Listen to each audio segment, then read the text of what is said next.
Hi food lovers, welcome to Satya food club. ఈరోజు special recipe వచ్చేసి మంచి non veg recipe చేసి చూపించబోతున్నాను. అదేంటంటే పొట్టేలు తలకాయ కర్రీ. ఒకసారి ఈ ప్రాసెస్లో ట్రై చేసి చూడండి, చాలా టేస్టీగా చాలా బాగుంటుంది. ఇప్పుడు ఈ రెసిపీని ఎలా చేయాలో చూసే ముందు మన ఛానల్ ఫస్ట్ టైం చూస్తున్న వాళ్ళు ఉంటే వెంటనే సబ్స్క్రైబ్ బటన్ క్లిక్ చేసి బెల్ ఐకాన్ క్లిక్ చేయండి. నోటిఫికేషన్స్లో ఆల్రెడీ క్లిక్ చేయండి. దానివల్ల నేను చూపించే ప్రతి రెసిపీని మిస్ అవ్వకుండా చూడొచ్చు. ప్లీజ్ ఫ్రెండ్స్, తప్పకుండా సబ్స్క్రైబ్ చేసుకొని మన ఛానల్ ఫాలో అవ్వండి. ఇంకా ప్రాసెస్ చూసేద్దాం. ముందుగా స్టవ్ ఆన్ చేసి ఒక ప్రెషర్ కుక్కర్ పెట్టుకోండి. కుక్కర్ కాస్త వేడైన తర్వాత ఒక 4 నుంచి 5 టేబుల్ స్పూన్ ఆయిల్ వేసుకోండి. ఆయిల్ కాస్త వేడైన తర్వాత ఒక పెద్ద సైజు ఆనియన్ని ఇలా పొడిగా కట్ చేసి వేయండి. మీడియం సైజు ఆనియన్స్ అయితే ఒక 2 వేసుకోండి. ఇవి కాస్త ఫ్రై అయిన తర్వాత ఇప్పుడు ఇందులోకి ఒక 4 నుంచి 5 పచ్చిమిర్చిని ఇలా పొడిగా కట్ చేసి వేయండి. అలాగే కొద్దిగా మెంతికూర కూడా వేసుకోండి.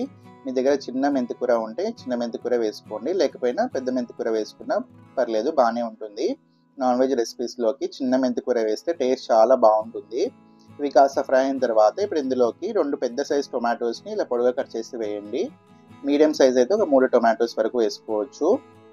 నేను ఇక్కడ పొట్టేలు మాంసం వచ్చేసి 1.5 కేజీ దాకా ఉంటుంది. దానికి సరిపడే క్వాంటిటీ చూపిస్తున్నాను. ఇదిగోండి, పొట్టేలు మాంసంలో నేను 1 టేబుల్ స్పూన్ కారం, 1 టేబుల్ స్పూన్ ఉప్పు వేసి, అలాగే 1 టీ స్పూన్ వరకు పసుపు వేసి బాగా కలిపేసి పెట్టుకున్నాను. ఒక హాఫ్ అన్ అవర్ పాటు కలిపి పక్కన పెట్టుకోవాలి. నేను మీకు ఎప్పుడు చెప్పిన విధంగానే ఏ నాన్ వెజ్ రెసిపీ చేసుకున్నా కూడా ముందుగానే మనం కారం, ఉప్పు, పసుపు ఇవన్నీ వేసి మ్యారినేట్ చేసుకుంటే మనకి టేస్ట్ చాలా బాగుంటుంది. మనకి ఆ కండకి బాగా కారం, ఉప్పు పట్టి మనకి ముక్క కూడా చాలా టేస్టీగా ఉంటుంది. ఇలా వేసి అంతా బాగా కలిపేసుకోండి. ఇలా బాగా కలిపిన తర్వాత ఇప్పుడు ఇందులోకి ఒక 3 టేబుల్ స్పూన్స్ వరకు ఫ్రెష్గా చేసుకున్న కొత్తిమీర, అల్లం వెల్లుల్లి పేస్ట్ వేసుకోండి. ఇలా మసాలా అప్పటికప్పుడు ఫ్రెష్గా గ్రైండ్ చేస్తే టేస్ట్ ఇంకా బాగుంటుంది. అలాగే ఒక 2 టేబుల్ స్పూన్స్ వరకు ఎండు కొబ్బరి పొడి కూడా వేసుకోండి. ఒక 1.5 టీ స్పూన్స్ వరకు ధనియాల పొడి వేసుకోండి, మరి ఎక్కువగా అవసరం లేదు. అలాగే ఒక 1.5 టీ స్పూన్స్ వరకు కల్లుప్పు కూడా వేసుకోండి. ఫస్ట్ 1 టేబుల్ స్పూన్ వేసాను.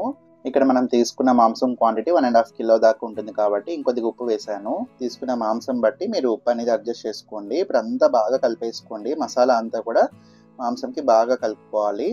ఇప్పుడు ఇందులోకి వాటర్ వేసుకుంటున్నాము. వాటర్ అనేది మనకి ముక్క మునిగేంత వరకు వేసుకుంటే సరిపోతుంది. దీనికి పర్ఫెక్ట్గా కొలత అంటూ ఏమి ఉండదు. మీరు తీసుకున్న మాంసంకి మనకి ముక్క మునిగేంత వరకు వాటర్ వేసుకుంటే సరిపోతుంది. ప్రెషర్ కుక్కర్లో ఉడికిస్తున్నాం కాబట్టి ఎక్కువగా వాటర్ ఏం అవసరం లేదు. ఇప్పుడంతా మళ్ళీ ఒకసారి బాగా కలిపేసుకోండి. అలాగే ఇంకా మన ఛానల్ సబ్స్క్రైబ్ చేయని వాళ్ళు ఉంటే ప్లీజ్ ఫ్రెండ్స్ సబ్స్క్రైబ్ చేసుకోండి. అలాగే ఈ తలకాయ మాంసంని మనం ఎలా శుభ్రం చేసుకోవాలో కూడా నేను ఇంతకు ముందే చూపించాను. ఆ వీడియో కూడా మీకు ఇక్కడ ఐ బటన్ ప్లే అవుతుంది. ఆ ఐ బటన్ మీద ప్రెస్ చేస్తే ఆ వీడియో ఓపెన్ అవుతుంది. అలాగే వీడియో ఎండ్ స్క్రీన్లో కూడా ఆ వీడియో ఉంటుంది. ఇంకా చూడకుంటే చూసేయండి. టేస్ట్ చెక్ చేసుకొని ఇంకా మీకు ఏమైనా కారం, ఉప్పు అవసరం అనిపిస్తే వేసుకోండి. నేను ఇంకొక టీ స్పూన్ వరకు కారం వేసాను. ఉప్పు అనేది పర్ఫెక్ట్గా సరిపోయింది. ఇంకొక టీ స్పూన్ కారం వేసేసి అంతా కలిపేసి ఇప్పుడు ప్రెషర్ కుక్కర్ పైన మూత క్లోజ్ చేసుకున్నాము. మూత క్లోజ్ చేసి నేను తీసుకున్న ఈ పొట్టేలు మాంసం అనేది కొద్దిగా ముదురుగా ఉంది కాబట్టి నాకు ఇక్కడ 8 నుంచి 10 విజిల్స్ వచ్చేంత వరకు ఉడికించుకున్నాను. మీరు తీసుకున్న మాంసం బట్టి ఒకవేళ లేతగా ఉంటే ఒక 4 నుంచి 5 పెట్టుకుంటే సరిపోతుంది. మీకు ముదురుగా ఉంటే మాంసం అనేది ఒక 8 నుంచి 10 విజిల్స్ పెట్టుకోండి. ఇప్పుడు ప్రెషర్ అంతా పోయిన తర్వాత మూత ఓపెన్ చేసి చూద్దాము. చూడండి, చాలా బాగా వచ్చింది కదా. ఆయిల్ అంతా పైకి తేలి చాలా బాగుంది. నేను ఇదే తలకాయ మాంసాన్ని ప్రీవియస్ వీడియోలో ఇంకొక రకంగా చేసి చూపించాను. అది ఇంకా చూడని వాళ్ళు ఉంటే మన ఛానల్ వెళ్ళి చూసేయండి. ఎండ్ స్క్రీన్లో కూడా రెసిపీ ఇస్తాను, చూసేయండి. ఇలా వైట్ రైస్లో తింటే టేస్ట్ చాలా బాగుంటుంది. నిజానికి ఈ తలకాయ మాంసం అనేది ప్లెయిన్ వైట్ రైస్లో టేస్ట్ అనేది ఎక్సలెంట్గా ఉంటుంది. దాని ఒరిజినల్ టేస్ట్ అనేది తెలుస్తుంది. అలాగే మనకి రాగి సంగటిలోకైనా, జొన్న రొట్టెలోకైనా ఇంకా అద్భుతంగా ఉంటుంది.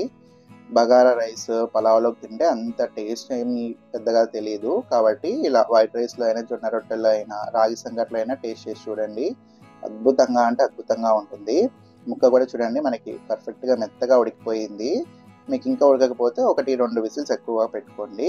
టేస్ట్ అయితే సూపర్గా ఉంది. చూసారు కదా తలకాయ మాంసం ఎలా ప్రిపేర్ చేయాలో. మీరు కూడా తప్పకుండా మీ ఇంట్లో ట్రై చేసి ఎలా వచ్చినా కామెంట్ చేయండి. అలాగే ఈ వీడియోని లైక్ చేసి మన ఛానల్ని సబ్స్క్రైబ్ చేయండి. బెల్ ఐకాన్ మీద క్లిక్ చేసి నోటిఫికేషన్స్లో ఆల్రెడీ క్లిక్ చేయండి. దానివల్ల నేను చూపించే ప్రతి రెసిపీ మీరు మిస్ అవ్వకుండా చూడొచ్చు. ప్లీజ్ ఫ్రెండ్స్, కొత్త వాళ్ళు మన ఛానల్ చూస్తున్నారు కానీ సబ్స్క్రైబ్ చేసుకోవడం మర్చిపోతున్నారు. తప్పకుండా సబ్స్క్రైబ్ చేసుకొని మన ఛానల్ ఫాలో అవ్వండి. అలాగే ఈ వీడియోని మీ ఫ్రెండ్స్ అండ్ రిలేటివ్స్కి షేర్ చేయండి. Thanks for watching.